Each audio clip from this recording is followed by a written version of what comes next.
Just want to give a quick shout out to one of our sponsors, Tech Academy. Tech Academy is a software development boot camp which offers online or in-person training. Their program is self-paced and offers students flexible scheduling. They also offer open enrollment, which means you can start at any time. So if you're looking for a coding boot camp, I definitely recommend checking them out. Hey, what's up? John Sunmez here. So I want to talk a little bit about the whole status, wealth, lots of cars, a lot of money type of thing that a lot of you guys are always sort of, coming at me with, saying that women are just interested in money and in cars and how much status you have. And I want to talk about this because a friend of mine was bringing this up and talking about this and saying how, that this is the case, or a lot of guys say that this is the case. And I want to kind of connect the dots here to explain to you why it both is the case and it's not the case, for two reasons. One reason being that a lot of you have emailed me, have commented on videos, and have said, all right, I'm going to get, six-pack chiseled abs, I'm going to make a bunch of money, and then I'm going to get me a lot of bitches, okay? And that's a very bad strategy in life, because those things alone, just having a lot of money, is not going to get you necessarily the attraction that you're looking for from females, even though you think it will. Whereas also on the other side of the equation, not having any of those things can hurt you. Okay, so let's talk about this a little bit. Let's discuss why this is the case, right? I really want to break this down so you guys understand this. So human beings, okay, we have a finite set of resources. Okay, we have so much attention span, we have so much processing power.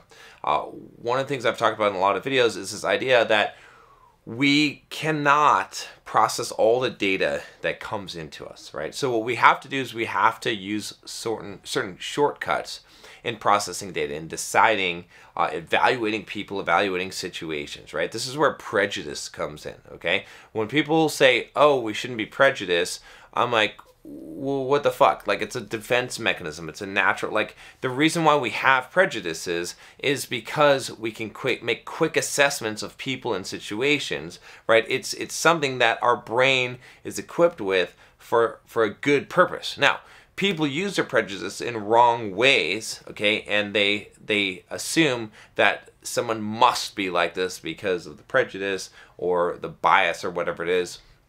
Which is not good, right? You should definitely make an assessment about someone based on what you see on observations or, a 5-second judgment in order to prepare yourself to encounter the situation, right? You need to know if you see someone on the street and they look like they may fucking rob you and harm you, you need to know that so that you can approach the situation a little bit differently. You don't want to just be like, oh, well, I'm not racist or prejudiced, so I'm just gonna, just treat this person like I would treat, a granny, like an old granny walking on the street, right? So we need this. I'm not gonna get into, the specifics of it here and get into debate about this, but I'm just saying, this is not necessarily a bad thing. But regardless of whether you like it or not, it's reality. And our brain works in such a way that we have to short circuit this information, right? There's a really good book on this called Thinking Fast and Thinking Slow, but I think it's David Kaufman. A little bit of a difficult read, but in that book he talks about this idea of the system 1 and system 2. Okay, and essentially what ends up happening is that when we receive information, we have to receive a certain amount of information at face value, and we have to make snap judgments based on what we're seeing, because we don't have the time to evaluate all the pieces of information and gather all the information. We got to act quickly, right? When you see a fucking lion, okay, saber-toothed tiger, right, our ancestors, they run. They don't ask questions. They don't say, I wonder if this is a friendly fucking lion with big fucking teeth. They just fucking run, okay? Or that's what you got to do, right? And so, getting back into this whole status, money, cars, type of thing, the thing is to understand is that for you guys out there, right, women are going to evaluate you based on those shortcuts. They're like pre-selectors for a different set of attributes that are actually what they're looking for, that's actually attractive, right? I've said in multiple videos that the number one important thing is status. Okay, women are seeking status. Now, That's kind of vague. It's kind of broad, okay? But status means a lot of things, right? If we talk about the masculine or manly traits that you might have if you have status, it's probably going to be that you have ambition, that you have drive, that you have confidence, that you're self-assured, okay? That you're dominant, okay? Those are the type of things that they're actually looking for and that are attraction switches, that you have social skills, okay? For women, okay? So the thing is, though, those are sometimes hard to evaluate, right? If you just talk to an average guy, first of all, he could be lying about this stuff, right? He could pretend to be self-confident. That's a little bit hard to do, but you could do that. You could pull off a certain amount of social skills in a certain situation, or you could script it, or you can basically figure out a way to, fool people on that.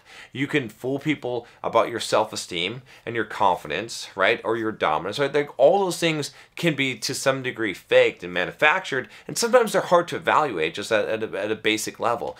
But guess what? You can't really fake, right? If you roll up in a fucking Lamborghini and it's your Lamborghini, you didn't really fake that. Like, you got that money somehow. Now, it could be fraudulent. It could be that you inherited the money, that it doesn't say anything about you. But in general, if a guy is carrying himself a certain way, if he has a certain amount of status, if he has a certain amount of money, okay, if he's built, right, has spent time in the gym, looks the part, is well manicured, right, in an expensive suit, right, has these indicators of wealth and status or power, it's going to indicate these other underlying attributes are likely.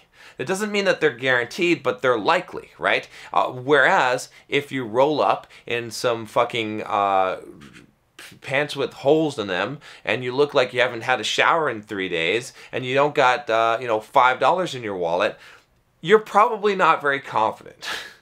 You're probably not very self-assured. You probably don't have much drive or ambition. You probably are not dominant, and you probably, well, maybe you've got some social skills because you're still alive and you're rolled up in that kind of a shit attire. But my point is this: is that you guys have to understand that it's all a pre-selection mechanism, right? Is because if you have these certain attributes, if you've got money, if you've got wealth, if you've got power, it says you probably also have this other set of attributes because they're very well connected. They're tied together. It's really hard to get the Rolls Royce. It's really hard to get the mansion in Beverly Hills. It's really hard, to achieve all these things, to have all this status or money, okay, or wealth, without having some of the attributes that are required to get it. Now, it's like I said, you could have inherited. There's a lot of, there's flaws in this. But if you are,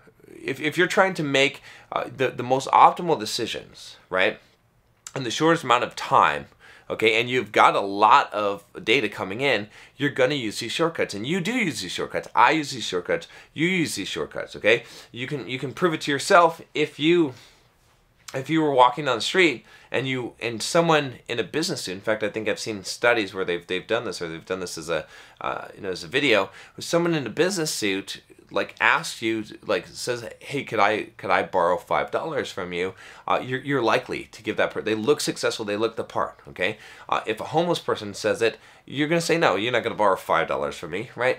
I mean, maybe you give them $5 out of pity, but you're not going to trust them you're basing it off of appearances, right? You're making a snap judgment, right? You're using a stereotype in order to make a lot of decisions, right? And you're assuming a whole storyline based on that, and you're making a lot of assumptions about that person, which again, you can say, oh, that's so bad, it's so shameful, but this is the reality. This is how reality works. So I guess, again, what I'm saying here for you guys is that understand that you've got to have the whole package, right? And even if you achieve the wealth, right? Even if you achieve the wealth, you got the nice cars, whatever, and you're getting some small, you're getting the benefit of the doubt kind of attraction from women because you've got these things, this money.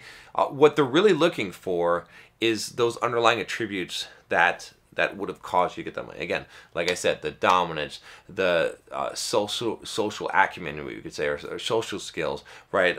The actual drive and ambition and the self-discipline and all of those things that are actually, the assertiveness, all of those traits that are actually desirable, they're wanting those things. So you can fool, okay, for a short period of time, but you're going to be a sucker, right? You're going to get used. You're going to get abused by women because they're going to take advantage of you because they're not actually after you, right? They want what you have, or they want to get an advantage from you, but they don't actually want you because you're not actually, you have the Batmobile, but you're not fucking Bruce Wayne. You see what I'm saying? Like, you're not actually Batman. You're just borrowing his car. Okay, and that's the thing, is you don't want to be borrowing the car. So make sure that if you're going to build a life for yourself, that you build it solidly. This is why I teach you guys about things about, you know, being confident, okay, about overcoming your fears, about having courage, okay, of actually approaching and talking to girls, not just assuming that just by having wealth, just by having status, just by having six-pack abs,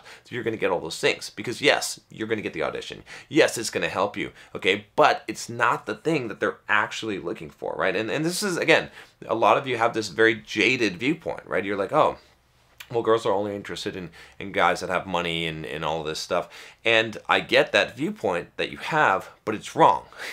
Instead, you need to be thinking about it is that's a pre-selector that is indicating some other attributes. And if you have those other attributes, if you have both, it's great, right? Because then you're going to get the audition, and then when you go in for the audition, you're going to get the part because you are the fucking part. You are Bruce Wayne. You are fucking Batman, okay? That's great, okay?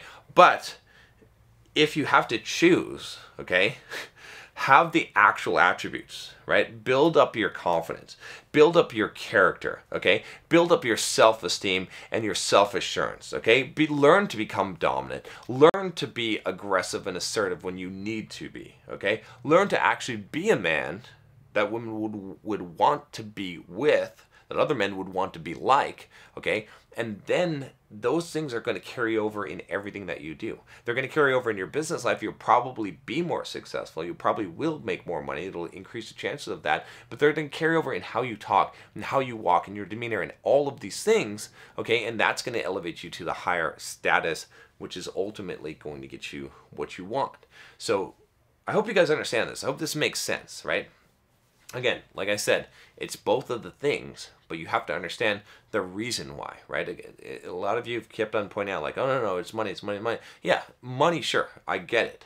But there's a reason why. It's what money indicates. It's what status indicates that's important, okay? It's not the money itself. And yes, of course, there's going to be girls that are going to be gold diggers and don't care, and they just want the money. That's fine. There's some of that. But in general, right, if you want to actually be successful with women and have a woman that actually respects you and actually is actually attracted to you, not just to what you have, it's those underlying traits. But the pre-selector is going to be these other things. It's going to be the car. It's going to be the money. It's going to be all those things. Okay, and no one's going to deny that. Okay, and so you know that's the connection between the two. Just wanted to make this video and clear this up because I get so many arguments on both sides of the equation, but they are connected. That's the thing. You have to understand that they are connected. All right, that's all I have for you today. If you haven't subscribed already, click that subscribe button below. Click the bell so you don't miss any videos. I'll talk to you next time. Take care.